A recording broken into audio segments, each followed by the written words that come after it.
Good evening, everybody. My name is Scott Jacobs, and you're listening to Juiced Sports Radio. And less than 24 hours after Peyton Manning signed to be the newest Denver Bronco, ending a week-and-a-half-long circus for his services, Tim Tebow was promptly shipped out of town. The highest bidder, the Jets, winning Tebow for a fourth-round pick. And just like that, one of the most scrutinized eras in the history of the NFL ends abruptly. Tim Tebow, who won 7 of 11 games last season in captivating the nation and dividing purists and Tebow fans everywhere, is now an ex-Bronco, and despite the fact that he led Denver to the playoffs, an AFC West title, and an unbelievable AFC wildcard win over the Pittsburgh Steelers.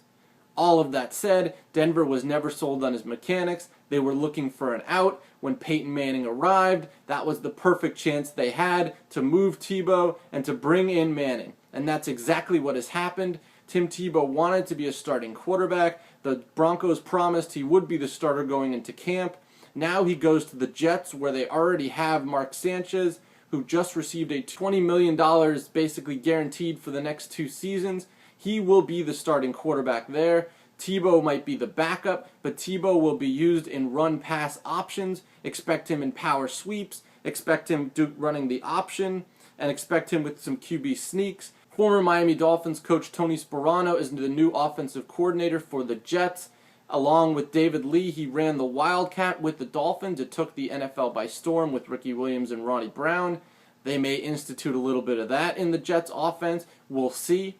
The other interesting side note to this is the Jets' divided locker room. Obviously, they were a mess, and there are sources that believe that the Jets brought in Tebow because they feel like he can heal that locker room. And the way it was fractured at the end of this season, if he can heal that locker room and put peace and harmony back in the New York Jets, then maybe he is the second coming. But as far as a football move, I think it's a low-risk, high-reward move for the Jets. They're not saying Sanchez isn't our quarterback. They're merely adding another weapon and another dimension to their team. They don't have to rework their offense. Their offense is already somewhat designed to fit a guy like Tebow into it. So we'll see how this works. Obviously, the third part of this is New York City. How will the media treat Tebow? Obviously, he's used to attention, but it's a different type of attention when you're getting it in Gainesville and Denver. New York City is an entirely different animal, and I don't care if Tebow mania spread across the country like rapid fire last season. Playing in New York is different from playing anywhere else. So how will Tim Tebow handle the media pressure? What kind of role do you expect the Jets to have for him? Did the Jets overpay for Tebow, or was this a good price? My name is Scott Jacobs. You're listening to Juiced Sports Radio. That didn't take very long, did it? Tim Tebow to the Jets for a 4th-round pick. Good night, everybody.